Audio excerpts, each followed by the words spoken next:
Hello, everybody. Welcome to Into the Fire, coming to you live from Tulsa, the metropolis of Tulsa, Oklahoma.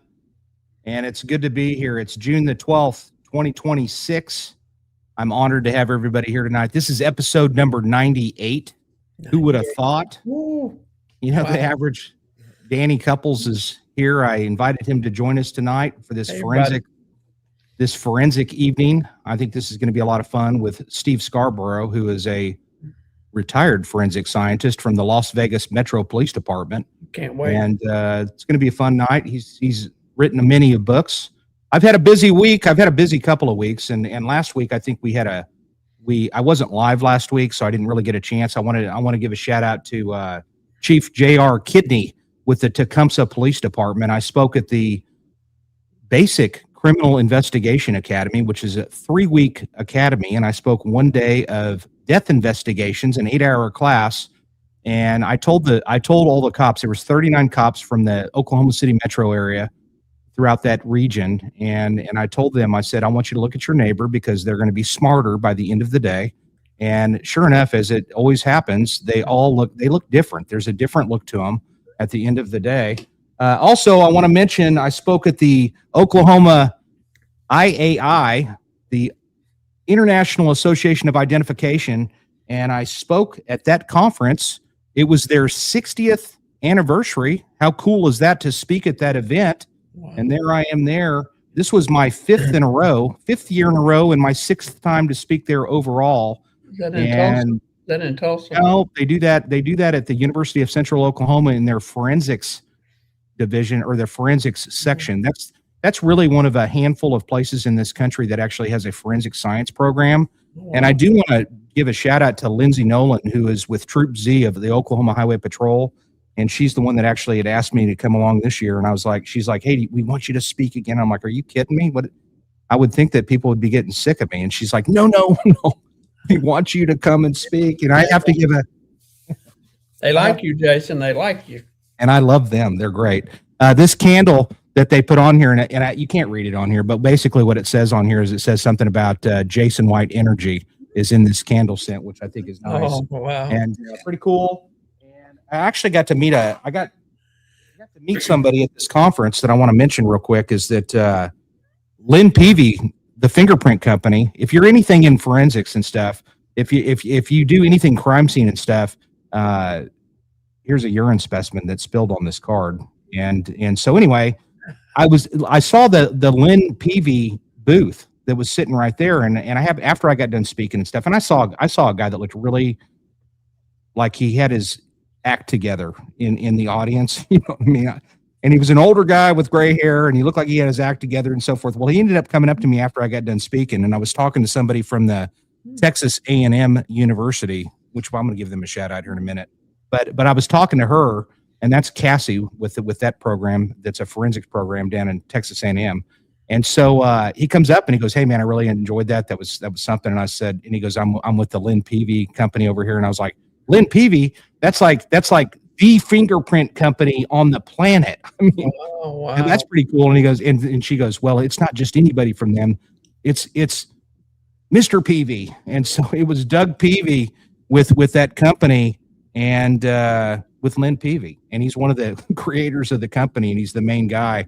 And so I had to have him autograph the back of my card. And he was like, I was like, "You got to autograph it, man. You're Mr. Peavy." So that was kind of cool. And then of course they ended up signing one of my license plates which looks epic. And actually it almost looks like IAI on here, which I thought it was meant to be. So, but anyway, I got a bunch of cool stuff over here from plaques, etc. that or the plaque that they gave me during this thing. But I wanted to mention that. And then the other things I want to mention real quick, I had a list of notes here. The Nancy Guthrie case. That's what I'm doing. Somebody had messaged me today, said is it true that they found her body? And I was like, I haven't heard anything about it, and I'm not seeing anything on any news feeds. But I ended up looking that up, and apparently authorities have received an anonymous tip of a burial location that's located just inside of Mexico, very close to the border. So I really hope that there's some truth to that, and I hope that they can recover Ms. Guthrie. Of course, we always want people like that to be alive. But do you think the guy that did it may have been the one handing out the tip? No, you don't think? No, but I think it's somebody in that circle. Maybe with that was involved with him. It has to be.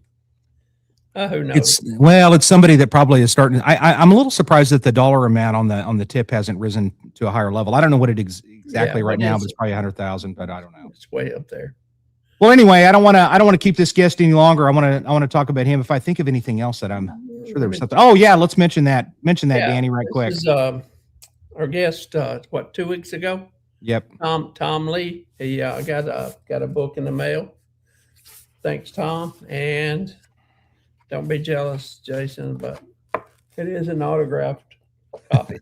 I took a look at it, Jason, and I can't wait for you to get yours to see what I'm going to say. But, you're not thinking, because I'm writing a book as well about a cold case, and a lot of things go through my mind. How do I do it? Where do I start?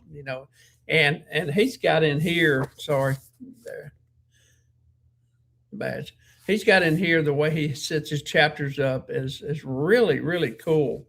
It's not really, really long. It gets you going through the chapters, and I haven't read it yet, but I've just kind of breezed through the book. It's not a lot of pictures. It's just enough. So everybody get them one, check it out, because it looks like it's going to be a great book. Well, Steph said that she bought the book. Thanks, Steph, for doing that. Steph. Phyllis is in the house, as she is each and every week. Thank you, Phyllis. She's a huge supporter of the show and a friend of the show, and I appreciate that. We've got a lot of other people. Karen Roscoe. I didn't know that you were from. You've told me before. I get mixed up, but upstate New York, so that's cool. And the Okie Crime News from Sepulpa. Thank you for being here again. Obviously, we're doing something that you like for you to return. Wade Bailey, thanks for being here. And I know that Muskoge's in the house. Travis is here from Muskogee PD, and I appreciate that. My cousin Darren's here, of course. Wade, my buddy from West Tennessee. Kathleen. Oh, yeah, good. And Kathleen from Vancouver, Canada is here in the house. Thank you so much. And to all of you that are here, as a matter of fact, I do want to make mention of this. To all of you that are here, this show is not a show without you. I normally say it at the end, and I will say it again, but I do mean that. I want to thank Tori from the Edmond Police Department, who actually made that candle that says it's got Jason White energy in that candle, and that's really cool. And she's with the Candle Okie. The Candle Okie is her company that she does on the side when she's not doing Edmond Police stuff. And like I said, and as far as all the subscribers to my YouTube channel, and by the way, if you're tuning in on the YouTube channel, if you're not, that's fine, but I would appreciate it if you liked and subscribed to this channel. And right now I'm at 4,514 as far as subscribers. 4,500. Remember to like and subscribe. It means a lot to me. On my Detective Jason White Facebook page, I've got 11,400 followers, and I want to double that, man. I wanted to explode, and I wanted to just go nuts. So for all of you, I appreciate each and every one of you, and I've got like 12,500 on TikTok, so I appreciate all of them. But actually, the most that on there is going to be Instagram, which is over 13,000. But nevertheless, I appreciate all of you. One more shout out to my wife, Dory. Shout out to my wife, Dory. It's her birthday tomorrow. Oh, right. Or Thank Sunday, you. Whatever Sunday is. Sunday, yeah, right. Sunday. I worked 70 hours this week, so I'm lost. I don't even know what day it is. I thought last night was Friday, and I forgot about the podcast.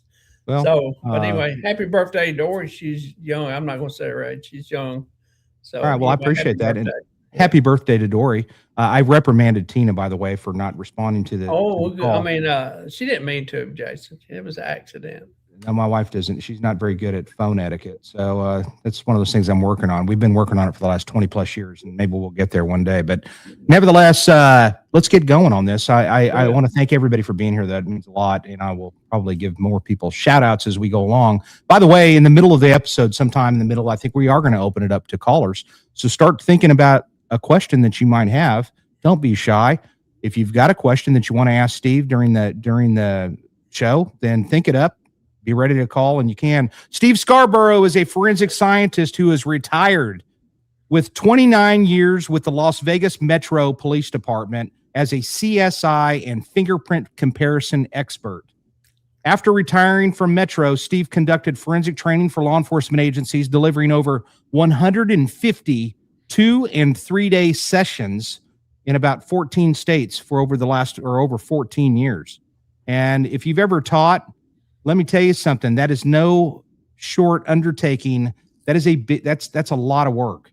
Steve is the author of the Juror's Handbook of Lawyers' Dirty Tricks, which that's the book that really I need to know more about that. That sounds exciting and interesting. As a forensic scientist with the Las Vegas Metro PD, Steve testified about 200 times in municipal, grand jury, state, and federal courts as an expert witness. And that is not easy to be. I mean, that's a lot of scrutiny to become an expert witness. Over the years, he has given many lectures, training sessions, and presentations across the country, including at state IAI and international IAI conferences.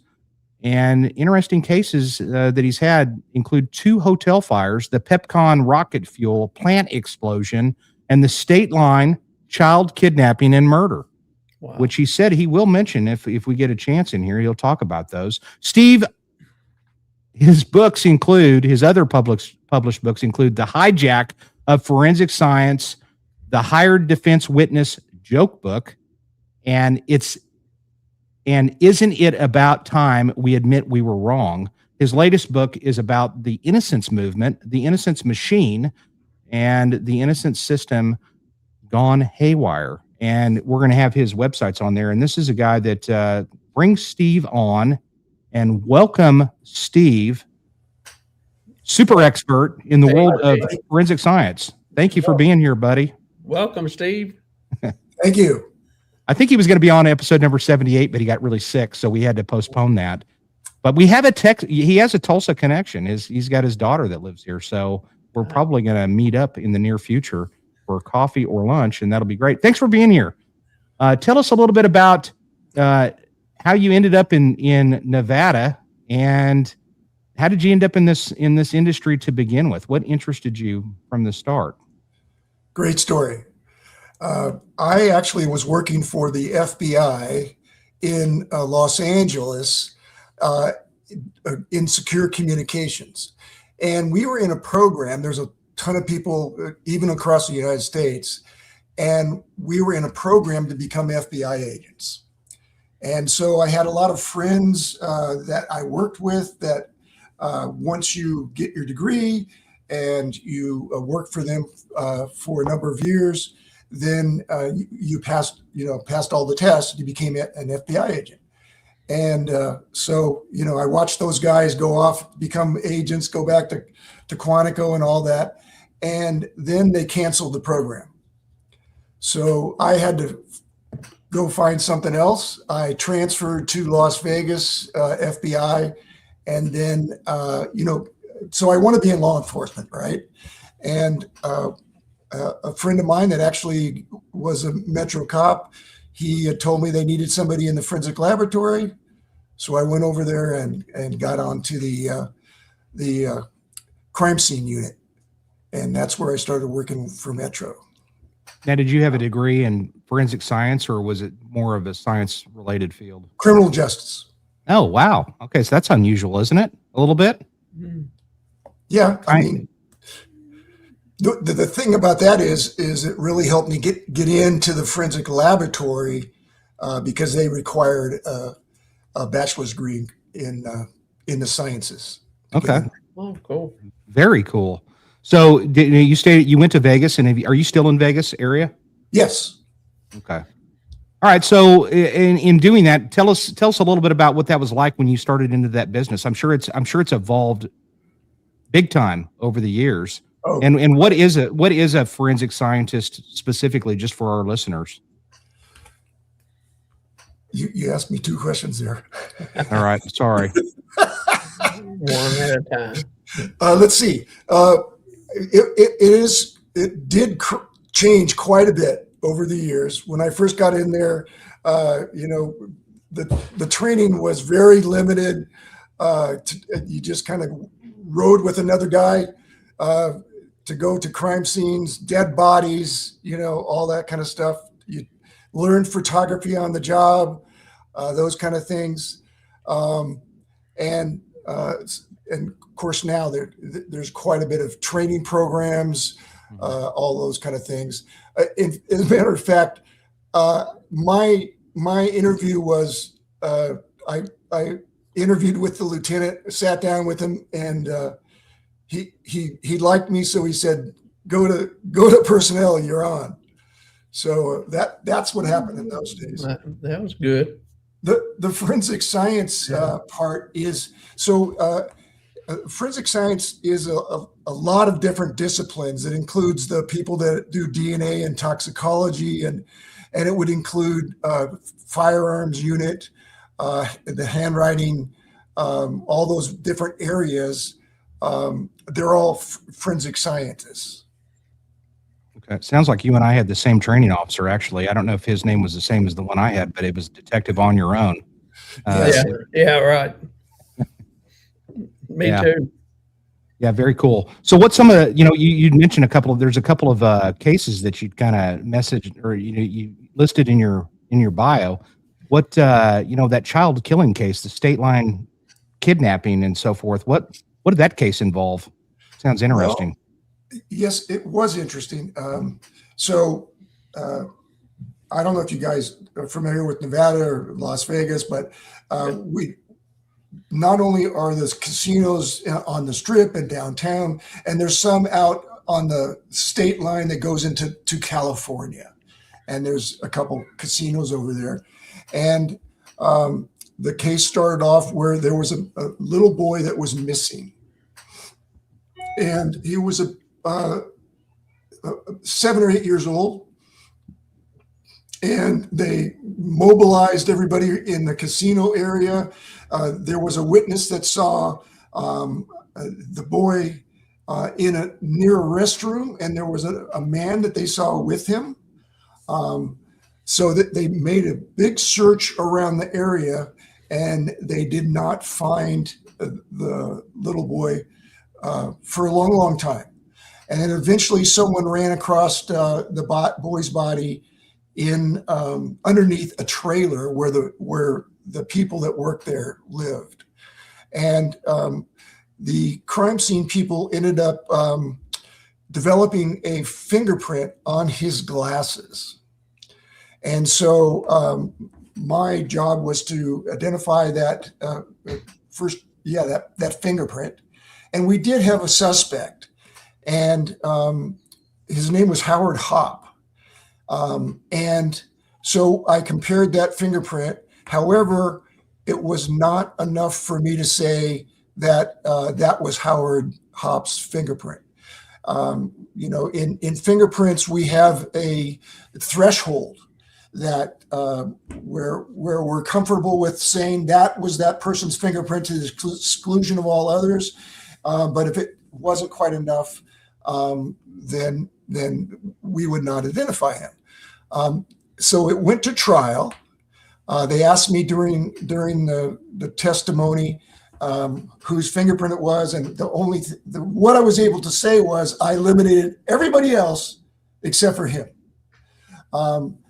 But the interesting thing about the case is that there was another individual. They had a lot of witnesses and everything, but there was another individual that was on tape, on videotape, that looked exactly like Howard Hopp. Wow. And he was acquitted. The defense really played that up. And so even though there was, that other witnesses that saw because that other, and it was bizarre. It really did look like him. And so he was acquitted. So was this pre DNA days or? Yes, but we never found any DNA anyways. I mean, any kind of something that would fall into that category. Yeah. An interesting thing, just aside about that case, is Howard sued Metro for false arrest. And the thing about it is when we went into civil court, in civil court, I could say I could go farther into my analysis. In criminal, I had to restrict it, but in civil, I could go farther into my analysis. And they discussed. Yeah, isn't that called preponderance of the evidence or something in the civil world? And I could be wrong. I mean, I know that's beyond a reasonable doubt in a criminal deal, but in civil, this has like to do with the expert testimony and your kind of thresholds that you have, how far you can go as far as making identification. That would apply to a lot of other forensic disciplines too. What happened in the civil deal? Did they? He lost his case. Oh, okay. Metro won. Okay, Oh, good. Can you go back? Like, I don't know what year that was, but with the new forensic science that you can do with DNA, I know you said you didn't have any DNA, but with a fingerprint alone, I mean, today's world, what is that equipment called, Jason, that you guys use that you can pull out DNA with MBAC? You know, but yeah, with an something MBAC. like that. But since he was acquitted, can if that does come up, could he be retried? That's right. No. That's right. What do you call that? Well, it's called double jeopardy. Yeah. Yeah, double jeopardy. Yeah, double jeopardy. Yeah. He's even OJ. You know. Right. Right. Yeah, it isn't going to happen. But so from that's an interesting. How old was the child, by the way, and how did he ended up getting killed? I don't mean to be graphic, but I'm curious as to, was he shot or was there? He was strangled. He was strangled. Really? 7 or 8 years old, around in that range. Okay. Wow. And how did I'm just kind of fascinated with a case like that. How did he become the likely suspect to begin with? Do you even know that as a forensic science guy, or do they even share that with you, or is that something you really don't want to know? Well, we were familiar with the case. Typically, that's a good question, because typically we don't.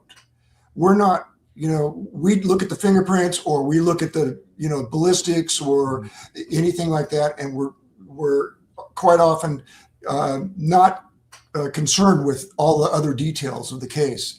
But that was a pretty well-known case at the time. And the reason that he was developed was because of the CCTV, the video that they saw him on the video. So I will ask you a little bit about this, since you mentioned the Pepcon rocket fuel plant explosion, which I've never heard of.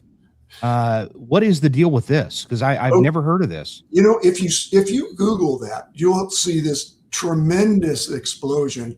And there was a time when in Las Vegas, over near Henderson, they had a rocket fuel plant, and they developed rocket fuel there for spaceships. And so what happened was there was a small fire, and the fire went into where the rocket fuel was, and the entire plant exploded. The good part about it was most people were able to evacuate the plant, and only a couple people died. But it was just this giant explosion. Wow. And so the sheriff actually asked me to go and do the photography for it. So I had to suit up, Tyvek suit and all that, all those protections and everything. And then I went in and photographed the areas where they thought that the fire led to the rocket fuel. Wow. I bet that felt like an earthquake out there. It did. We were actually downtown, and we felt it. We thought it was an earthquake. Wow. But then you could see the smoke from 20 miles away. So wow, that's it was a big deal. I know Danny's going to ask you about something, but before we get to there, what years are we talking about that you were working there for Vegas? I started in 1980, retired in 2009. Okay. So when you were there, the Mafia was still, the Stardust Hotel is actually what Casino is about. Am I right? I think Yes. that's the Stardust. Yeah. I've been to the Stardust. I've lost money there along with several other places there. I have to. Yeah. But did you do any work with on any of those cases that kind of involved, any of that story from back then? I didn't, but we were, certainly aware of those things. I do remember going to the parking lot. Let's see, it was trying to think of that restaurant. Anyways, the one guy that got his car completely blown up in the parking lot, and then let's see, actually the former police officer Blasco, he got all mobbed up, and so that a couple of those things where they were caught in a burglary, that was going on but it was just the very, very beginning when I just started working there. Wow. Steve, I got to ask, the country music mass shooting there several years ago I think it was when Jason Aldean was up on stage. Yes. Were you a part of that? Were you involved in that at all? I was not. However, I do have a friend that got shot in the shoulder, and his brother was a paramedic. He was a fireman, and in fact, he's a chief now. But he helped save him. I mean, he was able to treat him right there in the audience there, and actually, because of his connections, he rushed his brother to the nearest ambulance and got him off to the hospital. So that's crazy. I'll tell you something interesting, Steve. I don't know if you even know this, but in talking to some of those people that were kind of involved in the homicide end of it, that room is still as is. They just sealed it off with a wall. It's from what I was told and what they've told me. They're like, yeah, you can't get in it. You can't even, you're not even going to get down close to where that room is, I don't think. But, okay. But the room itself, other than being cleaned, it's still got a bed in it, and it's just sealed off with a wall, which I find fascinating, actually. Crazy. That's kind of the case, but interesting. I think you might have heard that a number of people were really affected by that case, the first responders. Yeah. There, and one of the things was, and my friend told me about this, is that when they were going through the audience, there was a lot of dead bodies, a lot of people there, and they kept on hearing these noises, and they found out it was all their cell phones going off. Oh wow! They said it was totally eerie. Just all these. And it really affected those people because it was their loved ones calling. Wow. Yeah. Even today, I bet if they hear cell phones going off, it just brings back memories of that. Yeah. Jason, you had didn't you know someone that or you heard of some officers that just walked away? Yeah, there was at least three. There was three cops that just basically quit right there on the scene and walked off the scene, and that was the last that they saw of them. I will say this: there was another interesting side note to that, is that there was a fire crew after that just kept and we're talking many hours later, that just showed up, and they're kind of walking around out there, and the homicide guy's like, "What are they doing here? Get them out of here!"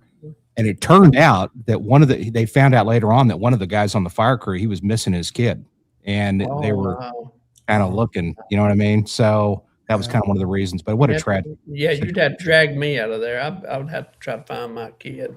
Well, every time I fly into Vegas, you see Mandalay Bay, you see the room, you can see the area of where the room is from the airport, and I always find myself just looking at that because that's the largest mass shooting in U.S. history, if I'm not mistaken, or the biggest mass killing. I think it is. Well, let's talk about some of your books. I know you have a favorite, which is your most recent. But I want to talk about I'm really interested in the skeptical juror. That one, just of all of the books, and I know they're all probably exceptional in their own ways. We'll talk about what each one is about, but let's just pick one and let's just start with that and tell us a little bit about. Well, let's start with the skeptical juror because that's the one I'm really kind of fascinated with. Yeah. I like that topic. It's interesting to me. What I did was it's all things courtroom, all things testimony. So I took all the court components of a courtroom trial, and I included all those details. And then I kind of, don't tell anybody, but I kind of used the juror part as a device. Because what I really wanted to get at was the defense attorney's dirty tricks. And, we probably, a lot of people here on the podcast have testified in court before, or they just read cases. And, the defense attorney dirty tricks have just, really got to them. And so I started going through that, and that was the basis for my, filling out that or compiling that book, put it together, all those different maneuvers and tactics that defense attorneys use to influence, the jury. So one of the things I did was I grabbed from psychology and other disciplines. And so I labeled some of their techniques. And I'll give you some examples. I found semantic infiltration, which essentially is where they use certain language, terms, like, for example, to soften the language that they're using, like he just tapped him instead of punched him. Those kind of things. So it's infiltration because it's going through to the minds of the jury. And, if you repeat that enough, they don't, okay, so maybe it wasn't that bad, or being a little tipsy instead of being drunk, or intoxicated, that kind of thing. And then, kind of like the opposite of that is another term that I came up with, or I found, was normalization. And that is where they would take, or they will take terms, and maybe they're kind of a trigger word, and then just say it over and over again. And then once it doesn't become harmful anymore, and it just kind of dulls the impact. So that's something that I point out. And then I found another one, which is memory misattribution, which is it's a psychological manipulation where they're actually telling the witness what they saw or they heard. We've heard defense attorneys do that before. And didn't you hear this, or isn't this what happen? Isn't that what I get accused? You led them. You're leading them. Yes. Yeah. Yeah. Another one that I found, it's called belief speaking. And that's where, when you have a witness and they are so confident, they come across, especially maybe even a forensic science witness, and they come across so confident that you just got to believe them, right? And they might be so confident that they really have no evidence for what they're testifying to, but they come across real strong. I also talk about mixed science, drive-through forensics, or drive-through testimony. They bring on defense witnesses that one of my books was the Hired Defense Witness joke book, and I did that a long time ago because when I was testifying and going to court and all that kind of stuff, I was always upset that they would just come up with this defense witness that really did not know what they were talking about. So that always bothered me. Yeah, but that's got to be fun for you, though. Yeah. That's got to be fun for you if they bring you back to where you can kind of, Oh, yeah. rebuttal. Yeah, Yeah. absolutely. Yeah.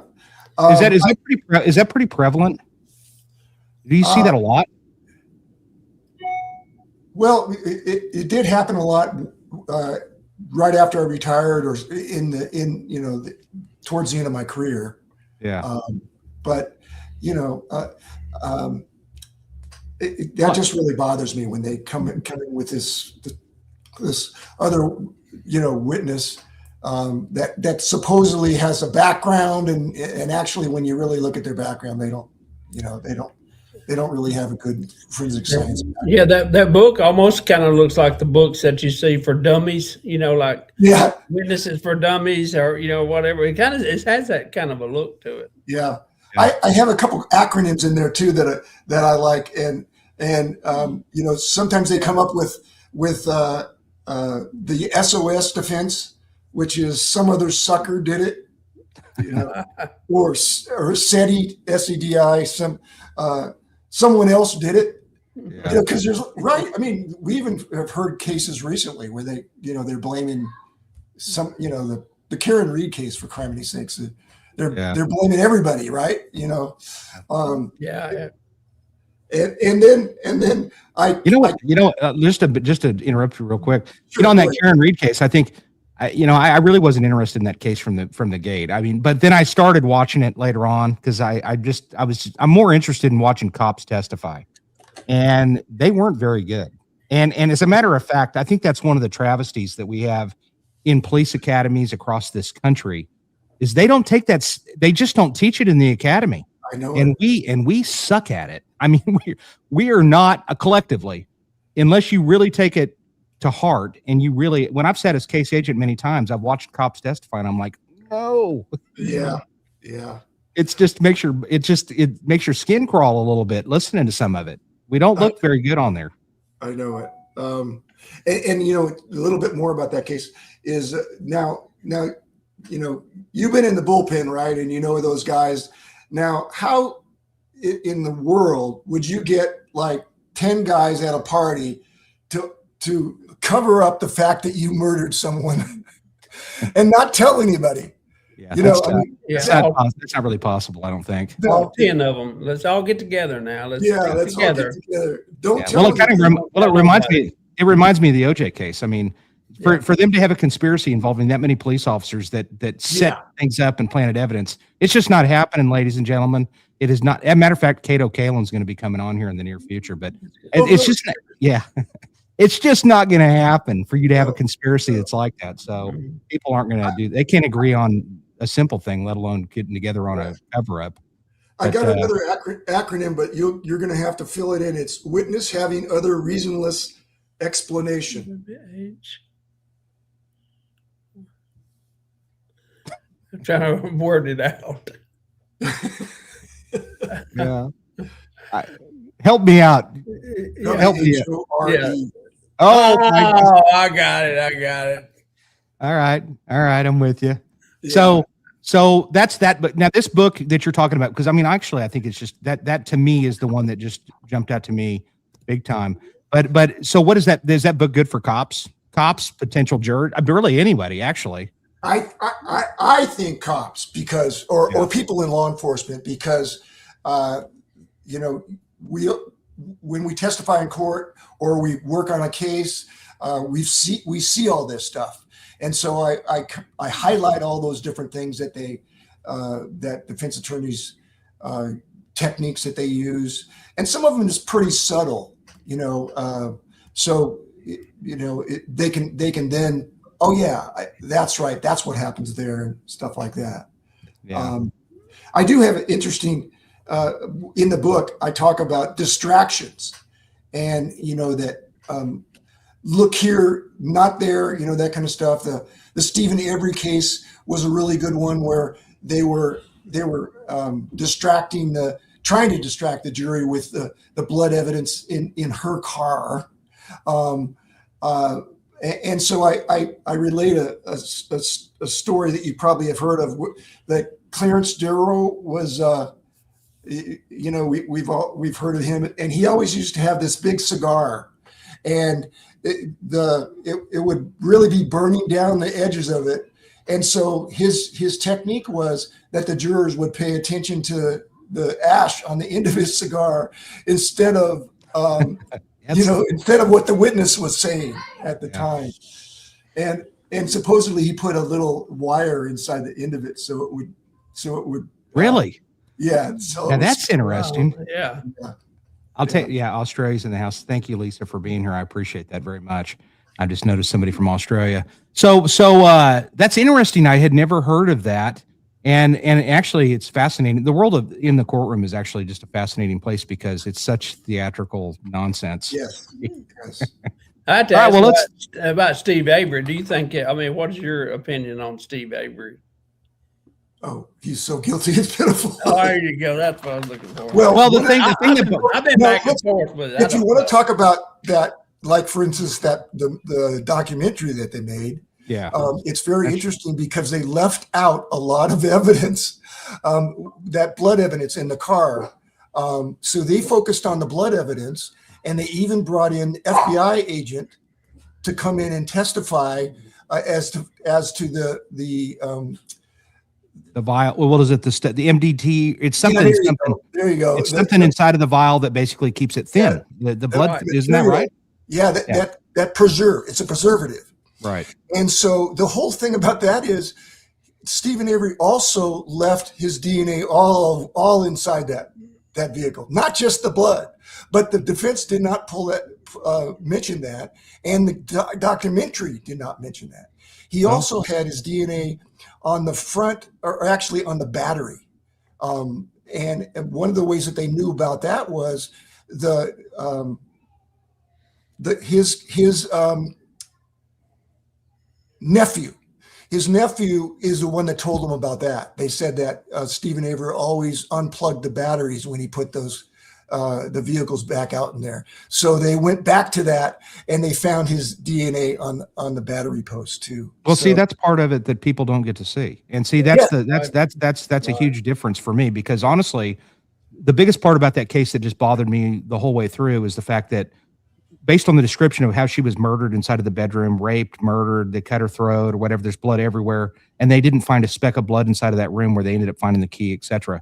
I was like, I don't see how that's possible to not have any blood inside of that room. Or evidence of that. Well, but actually, the prevailing theory was she was killed in the garage.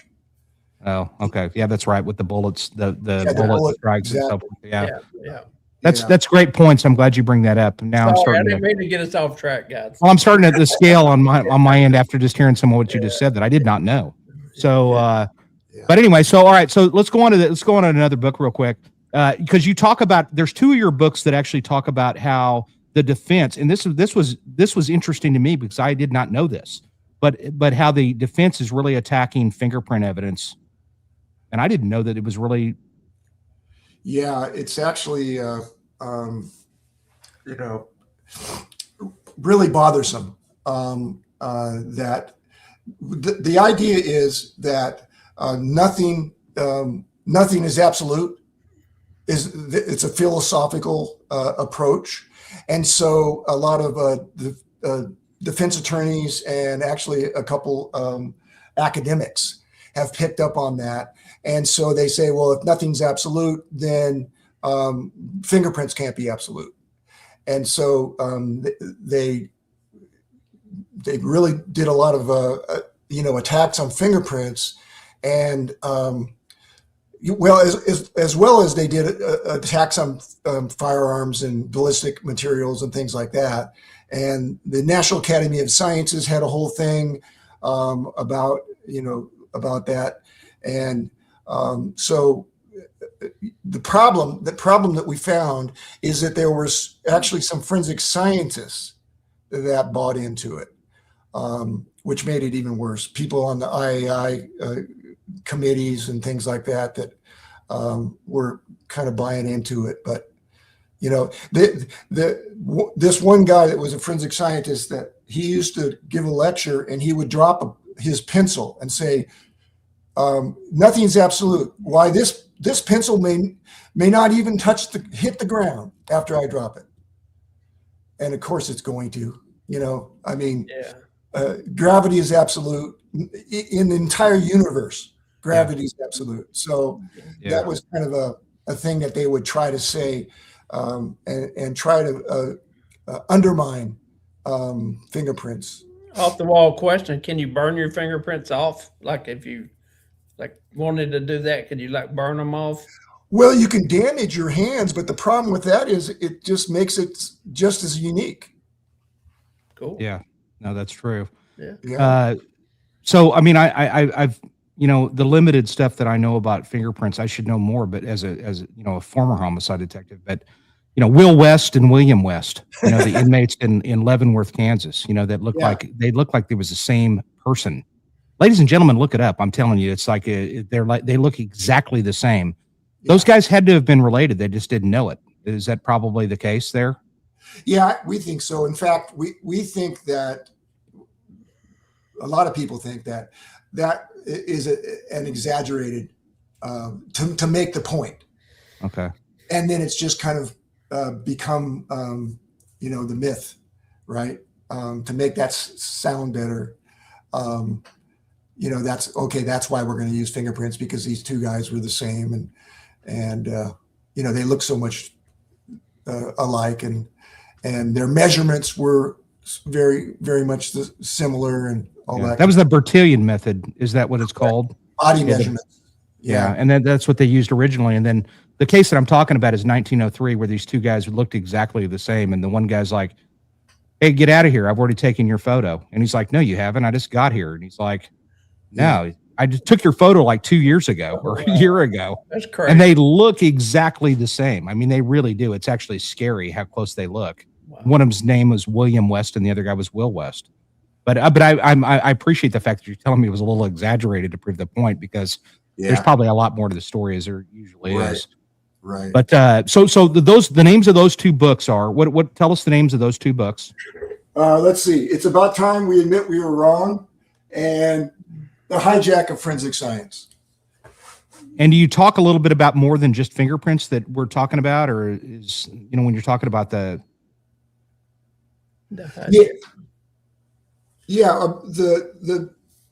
actually basically about the fingerprints and the problems that developed with this new approach.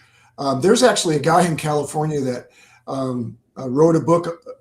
I got his book here somewhere. He wrote a book all about fingerprints. That was his doctoral thesis, and he's created a whole career out of attacking fingerprints. So, I mean, have they ever found an instance where there's been two of the same? Absolutely not. So there you go. I mean, that right there. Absolutely not. Never. Just as good as DNA then. Yeah, and even the cases that they bring up and that I highlight in the books about there was a very famous a case with an APHIS search that they actually identified someone, they misidentified someone actually, and then they go back to that one case. The only problem with that is I think that case was 30 years ago.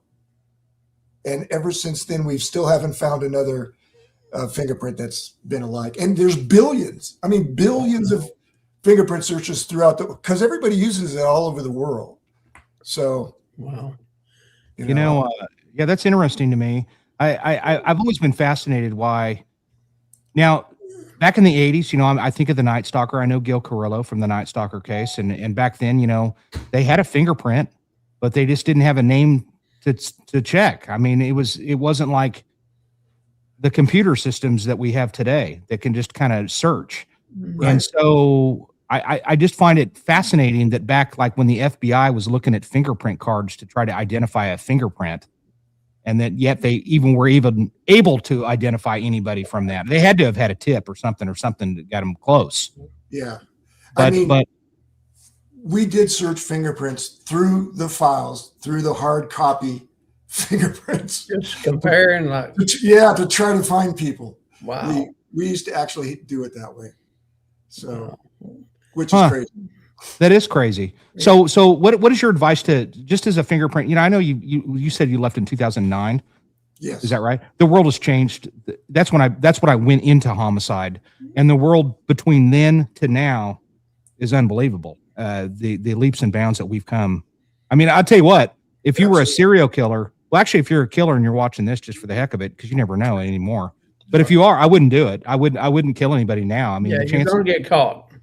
if you're thinking about being a serial killer, I think that the world of serial killers traditionally, like the Ted Bundy's type, etc. I think that those days are over. I mean, if they had any bit of intelligence, they're not going to indulge in that. They might still try, maybe start to try, but I think you're not going to get away with killing 30 and 40 women. I just don't see that happening anymore. It's just too difficult.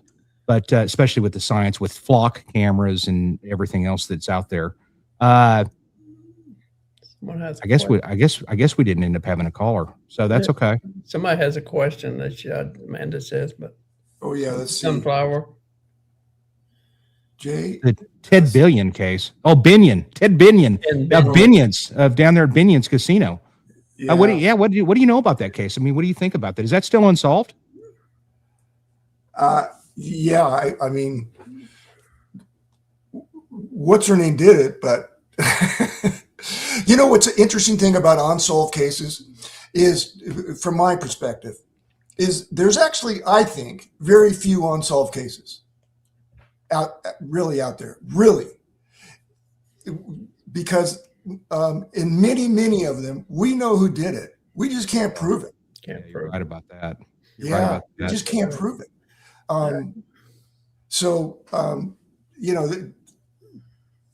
There's just a lot of cases like that, and that's one of them. Yeah, I got to ask you a question, Steve. Have you ever come as working as a forensic scientist on a scene? Have you ever found a piece of evidence maybe that the cops missed that you found? Like, hey, look what I found, or whatever during your CSI or during your investigation. Have you ever found a piece of evidence? Oh, sure. You mean because of the original responders, or? Yeah, like whenever, like they missed it and you found it. That would be pretty cool, I guess. You're down there a lot closer than they would be anyway. But another thing that has happened is when we go back over it, we'll find more stuff. Gotcha. But one thing too is, you mentioned about things changing. When I first came on, we used to do our homicide reports in like a half a page. Yeah. Wow. Half a page. Yeah. It was like a postcard that we would do. All the reports were on that. So, I mean, that's how much, now they're, maybe, and that's just for crime scene, one person of the crime scene, maybe 20, 30 pages. Now it was just, that's a big change.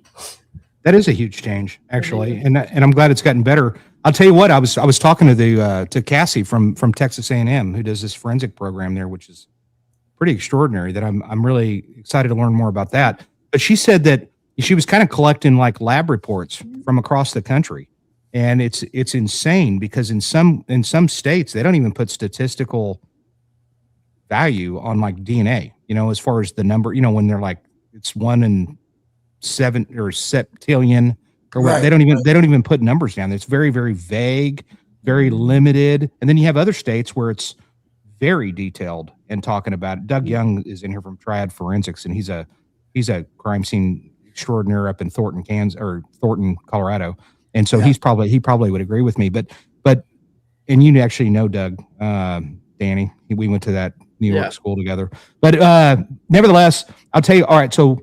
It's pretty interesting that you talk about that kind of stuff, and I agree with you 100%. I think it's getting better. We're definitely getting better for sure. And the fact that they're actually certifying people to be crime scene people nowadays is pretty brilliant, right. And they should do that. Actually, they should have standards in that field. True Crime in Real Time. What's that book all about? Okay, so True Crime in Real Time is There we go.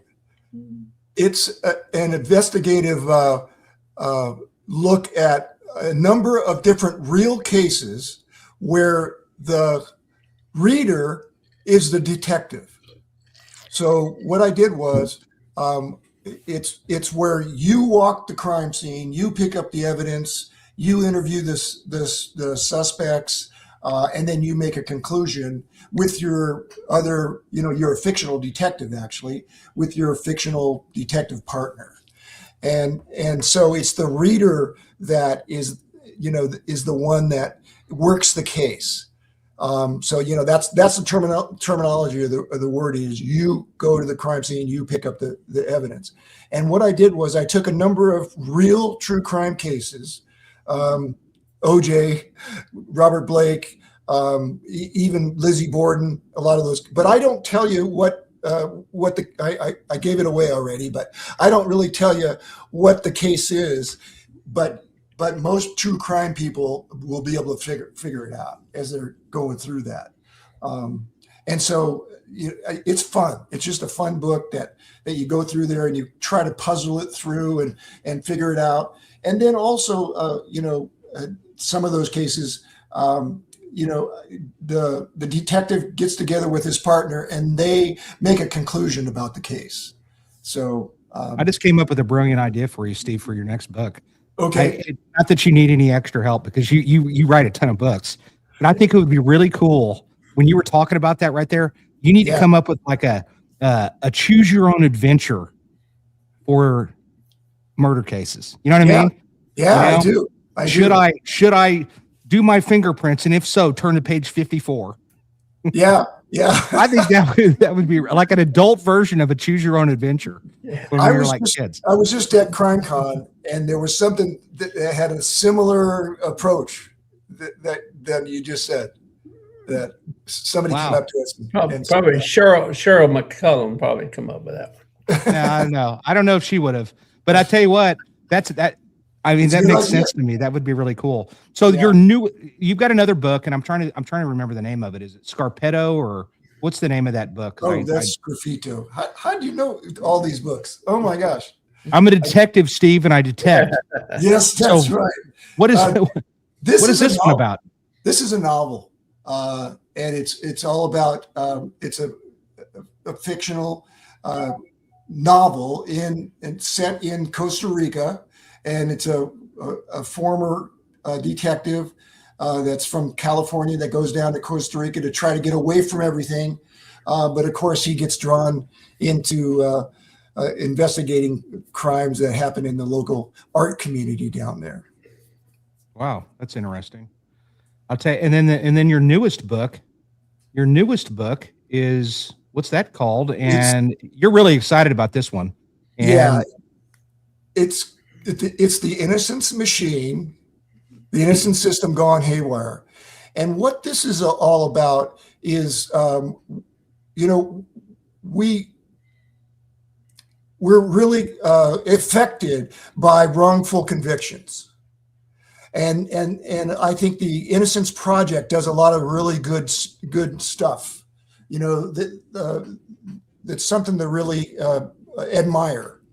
But what I found was there's a number of wrongful exonerations out there, and the innocence movement actually has kind of infiltrated the justice system, and it's ended up causing wrongful exonerations through the media, public opinion. All of the activists, a lot of different things that have created essentially an innocence industry. And so it kind of takes a back seat. Actually, evidence takes a back seat to the narrative. The narrative is more important. And we see a lot of those going on right now, where, people come in and go, oh, they're innocent.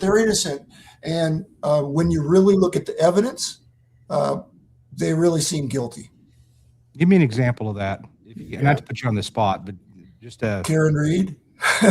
I thought you were going to say that. That's kind of a weird you would say. Yeah. I mean, how can you argue with the fact that the car went backwards, went forwards, went backwards at speed? Oh, Jay Simpson. And then goes forward again, and they found pieces of the tail lamp, right? The tail lamp, right there near his body. Just all kinds of DNA fact was found. There are just so many things in there that pointed directly to her. The fact that she went back and tried to find him. In fact, that she said, "Oh, I wonder if I hit him." Those kind of things. Where do you think they went wrong on that case? I mean, honestly, the prosecution. Yeah. Oh, I don't think they did. Actually, I think they just could not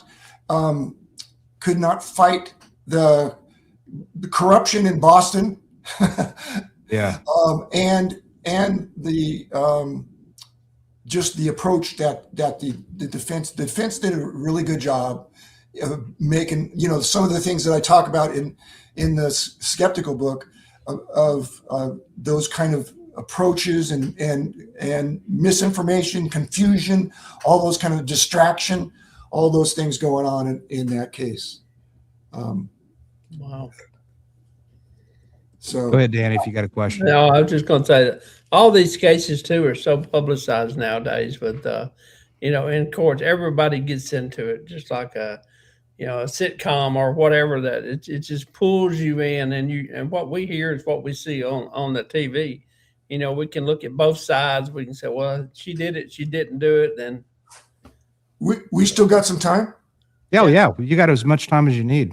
Oh, okay. A couple of the cases that I point out in the Innocence book is there's one where a professor, one of the things that's happening out there, that innocence industry, is there's everybody's looking for their case to work. And all these law schools, they're looking for that innocence person that they can or innocence case that they can work. And so this for Northwestern Law School, and they started investigating this case, and it was Anthony Porter, and so they investigated that case. They thought that he was innocent. They got him released and actually exonerated. They also got another guy convicted, and he was sent to prison. And then when they went back and reviewed the evidence in that case, they found out that that innocence projects, they use students to investigate the case, for criminy sakes. Mm-hmm. They found out that the guy that they got convicted was innocent. He actually had a false confession, and especially because the lawyer was working for the law professor. They were in the same building, by the way, the lawyer for the guy that got convicted. And then they went over the evidence and found out that the guy that they got exonerated was actually guilty. That was one of them. There's another one out of San Francisco where the convict totally manipulated the whole system, and he got one of the Innocence Project people, a woman, to kind of fall for him, and then he convinced another convict to give him his alibi, and then he got released. But it turned out that they found out that that other convict was lying. I don't mean to jump back on Steve Avery again, but what about the first time that he was wrongfully convicted and then came back out? I actually think he was wrongfully convicted in that case. The problem that everybody misses, and probably the documentary missed, is the reason they went to him is because he had all kinds of other sexual assault type charges against him. Right. So it wasn't like he was this little, innocent guy that they just railroaded. Well, I think that in some ways where they kind of screwed up is they should have never been in that mobile home searching, the cops from Manitowoc County. When you got a massive lawsuit against you, you probably should just rely upon your other agency to handle that, and you guys steer clear of it. I just think it just kind of gives you that, it reeks with impropriety. And I think Yeah. that they ended up finding a key like what on the 6th search or something like that. So, but then again, you're bringing up some points of a lot of, that whole documentary was kind of slanted, of Yeah. course, in the defense way. You look at you. Go ahead. Oh, I was just going to say that key thing that I know from crime scene is when we find something behind a bookcase and we want to photograph it, you can't photograph it behind the bookcase. So what you do is you take it out, you put it on the ground in front of the bookcase, and you take a photograph of it, because your testimony is going to say where you found that. You're going to fill out a report and stuff like that. And I believe that's what happened in that case with that key. Yeah. Do you sit there and find yourself just kind of look at some of these really huge cases? I mean, the West Memphis 3 case just bothers me that there's nobody. It bothers me, number one, that the wrong people got arrested and convicted, actually. But that bothers me big time. But that yet it's like it just sits on a shelf and nobody's doing anything about it. Or the JonBenet Ramsey case. I mean, that's another case that makes, it drives me nuts. Yes. That, that should be like, we should have people in a room right now working it out and doing anything from NVAC to, and maybe they are, I don't know, but do you do that? Do you find yourself just sitting there just combing through this stuff and oh, absolutely. Still, even this many years later, you're just, I mean, I know you write books and stuff, but that's gotta be, I mean, is there any case out there right now that you're just like, that is the case what's your favorite case to think about? Honestly, that just kind of, because for me, it's the Manson murders, even though police work wasn't anything exceptional in that case. It was terrible, actually, but it's just a fascinating case.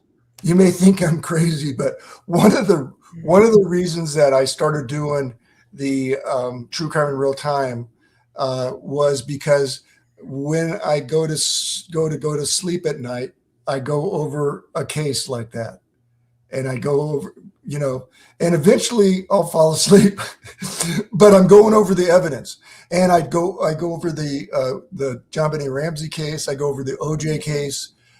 In fact, OJ is a good one because there's so much evidence in that particular case. So those are a couple of ones.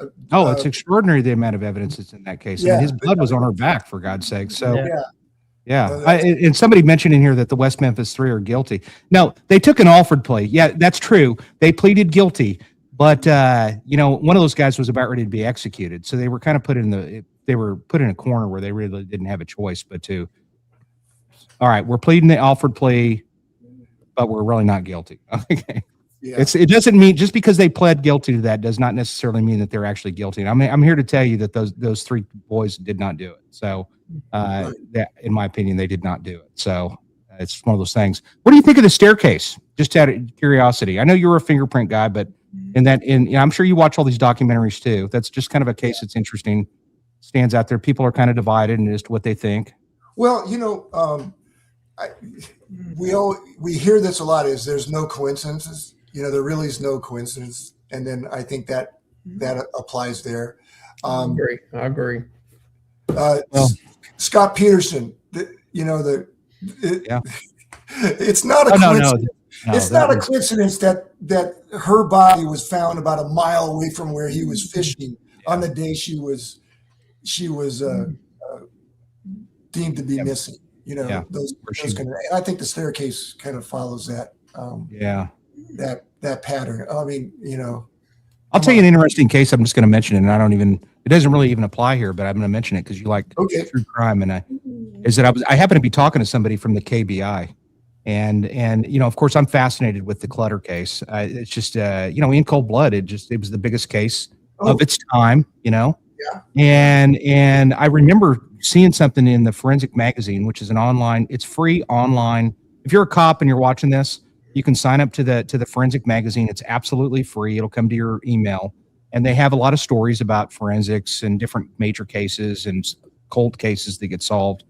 And I remember years ago, it's probably about 5 or 6 years ago, where they put an article in there about that they thought Harry Smith and Dick Hickok, who were the killers of the Clutter family in 1959 in Holcomb, Kansas, that they believed that they were involved in killing a family in Florida after that. Wow. And so I thought, well, that's fascinating to me. Well, they were going to exhume the bodies, and they actually did exhume the bodies. And what was fascinating, the guy that I was talking to, he's actually somebody that was, I don't want to go too deep into it, but he was involved in kind of helping that happen. And here's the thing that's fascinating to me is, their bodies were almost, they got executed in 1965, probably the last hanging in Kansas history, and may have even been one of the last hangings in our country's history. Honestly, I don't know that for a fact, but it's got to be really, really close. And if not the last ones. And by the way, if you wanted to see the gallows that they were hung from, they're actually in a museum somewhere in Kansas. Oh, really? Wow. Yeah. You know what, Steve? You need to go to the Alcatraz East Museum. I don't know if you've been there. It's in Pigeon Forge, Tennessee. It's that's where OJ's Bronco is, along with one of Ted Bundy's vehicles. Oh, no kidding. So, I'm telling you, if I ever got access to the La Bianca house, or if I ever get access to the Clutter house, I think I'm going to call you, Steve, and maybe we need to go on. Yeah, we'll meet. Yeah, I'm surprised, Steve, you hadn't talked about one case that it kind of actually involves some of the things you're talking about, and that's the Alex Murdaugh case. That's all back up in the news again. Well, he did that one. That one's pretty overwhelming to me too. The phone, the tape on the phone, the audio on the phone is just so damning. Yeah, I know the lead detective in that case. I've had a couple of drinks with him on a riverboat, and that case is. I'm sure right now, I already know what he's doing right now. He's cringing because they're having to do a retrial. That's how Jason gets his information, by the way. But how you got to get it. I know he is miserable because of this retrial that's going to end up happening. Yeah. Well, I'll tell you what. Is there anything else? So the books you've got several of these books. How many total? Is it 5 or 6 books that you've done? Yes. What are we? So which one would you recommend just starting with? Which would be the first book that you think would be I know you're the highest on your latest, but I think, well, I am, but I think that our audience, the skeptical jurors, is I would recommend. I was thinking that'd be the most fun or the most appropriate. I would recommend that. I think that's a good choice. I think that's the Juror for Dummies. Yeah. Well, listen, I think that we've covered a lot. Is there anything else that you want to mention in here that I think what I love about it, Steve, is that you're a scientist, but you're thinking about some of these cases, and I think when I think, and I just got to meet you. We've talked a couple of times, or at least we've messaged back and forth several times. Yeah. But you're one of those people. Sometimes I think the scientists they're just like, I want them to think more like an investigator. Like I want them to be thinking, when they get that evidence and they get it in there, I want them to go, okay, that didn't work. This has kind of been my gripe for years, is that when we send something in for a lab test and then they send back, okay, we got nothing. Well, okay, well, tell me what else we can do. Yeah. What did you have in mind? I mean, is there anything else that you can think of that might be a better option than what we did, and send back those back to me? I want them to be thinking like, that didn't work. That blue star didn't work, or that indigo, whatever it is. I'm not a fingerprint person, but that didn't work. Maybe we should try that. And maybe they do, and I just don't know that. But do you kind of see that a little bit where they're not thinking kind of like a cop sometimes? They're too busy. Is that what it is? I mean, they probably are inundated, aren't they? Too busy. I think there were times that I did that, and it's especially if there were officers or detectives that I liked, that I got along with, and they would send me they'd send it directly to me, and be nice to the forensic scientists. Yeah, exactly. And so you would work on those things, but as a general rule of thumb, they're just too busy, to go into too much detail like that. Yeah, I appreciate it. I like having different people in here. I think that's great. Sunlover, thank you for the donation. You know what? Every little bit helps. I appreciate it, and it's very special when somebody donates a little bit, and that we appreciate it. We really do. Thank you. I'll tell you what, Steve, I really, really appreciate it, and that's a good looking cup, Danny. I appreciate that too. Yeah. But anyway, it's a coffee cup. It's got me on there. So it's just, Oh, okay. matter of fact, I've got an order of some of those coming in. And Steve, Oh, good. if it gets here by the time you get here, I'm going to make sure you get one. Okay. So, ladies and gentlemen, I want to thank you very much for being here. Honestly, it means a lot to everybody. If I didn't Objection OR, I don't remember your name, but you're from Kentucky. Or where are you from? Objection OR. I don't remember seeing you in here.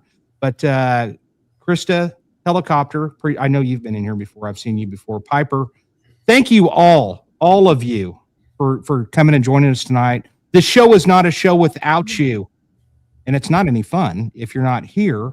And I love doing this live, and so I think that this is a guest that he's got a stack of books that are each one of them, I'm sure, and no doubt, are awesome.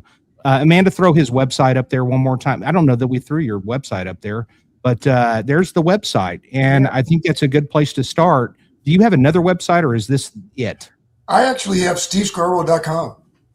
Okay, stevescarborough.com is another one, and so there's a lot of cool pictures of him working back in the past too. When it looks like it's forever ago, but it's really not that. But I'll tell you what, I appreciate you very much, and thank you so much for being a guest on this show. Thank you, Danny. This Absolutely. is fun. I love this, man. I could do this all night. No, I tell you, honestly, with just curiosity, what do you think about the Nancy Guthrie case? Just since it's such a huge case in our, late recent case. I have a friend, and we joke that the reason that they haven't caught the guy yet is because he's so stupid that he's sliding under the radar. People expect, him to be smart, and let's try to catch him. Because who puts the plants in front of the camera like that? I mean, that's ridiculous. Yeah, he wasn't trained to do that. No. Well, so thanks for putting that up, Amanda. I guess this is hot off the press. That's right. From TMZ. It says that the grave search came up empty, but I'm going to tell you something. It's a lot easier to bury somebody and not find them than people realize. It's freaking hard to find people. But I don't know if you knew about this, Steve, but last week or the week before, we had a guy on here that is the pioneer in drone technology with the ME's office here in Oklahoma. It's the only place, it's the only program in the country that's at an ME's office. And they actually have ground penetrating radar that they can utilize from the air. And that's cool. I know it is. And they're able to use a lot of the heat stuff to see, they've been able to find dead people from the heat put off. It's actually fascinating. And I'm telling you, they can search like many acres in a very short amount of time. And they can look for different anomalies for like graves and stuff like that. Pretty fascinating. But like I said, I could talk to you all night, man. I tell you what, we're definitely going to be friends from here on. Thank you all very much, ladies and gentlemen. Please check out his website. That website, stevescarborough.com. I've been on there, and you can see a lot of cool different photos, and he's got a lot of different books. But also check out that other website. Check out Amazon, where he's got all of these books that are for sale, and you can actually get them on your what is that when you can order them, the ebooks. Kindle books. You can do that too. So check that out. I'll tell you what, they sound like great reads. I'm definitely going to be looking at that juror book. That's going to be good. And that's not, if you're a defense attorney, you're not allowed to buy it. Hey, Laura, I'm glad that you're here from the great state of Louisiana. I appreciate that's my friend. She's been on the show. Ladies and gentlemen, thank you very much. This is episode number 98. If you are just tuning in and you're just catching the show, you know what I just said? That means there's 97 other episodes that you can check out. Right. And I would like for you to do that. And Laura, I love seeing you in here. I really do appreciate you being here. And some other previous guests have been here as well. Doug Young's been on the show too. And I appreciate it, Steve. Thank you so much. Don't get a click off of here. Ladies and gentlemen, remember to like and subscribe. Please like and subscribe. And Rick's asking me, how come I went back to the streets? Because that's the heartbeat of the police department. That's right. Sometimes I just needed a freaking break. You know what I mean? 17 years of homicide is enough. I needed a change of venue. Okay. And I'm still involved in the world of homicide, just to let you know. I'm still in the matter of fact, Steve, we might need to have you come and speak at the Homicide Investigators of Texas. And I think I'm going to throw your name out to the North Carolina Homicide Investigators Association. Do you still speak? Is that something you're still interested in? Oh, great. Yeah. Yeah, I'm sure you got some case studies and stuff like that that you'd be interested in talking about, and we'll talk about that later. But Okay. there's definitely some possibilities there, and the IAI, because they just told me that they've opened up the door to bring people here, so that would be great. Ladies and gentlemen, next week, I don't know if we're going to have a case or not. I might have a pre-record because I'm going to be speaking in Indiana. I'll be in the great state of Indiana, speaking at the Indiana State Coroners Association for a encore performance. I haven't been there in about 6 years, but I look forward to seeing old friends. And until next week, like I said, thank you everybody for being here. Take us out, Amanda.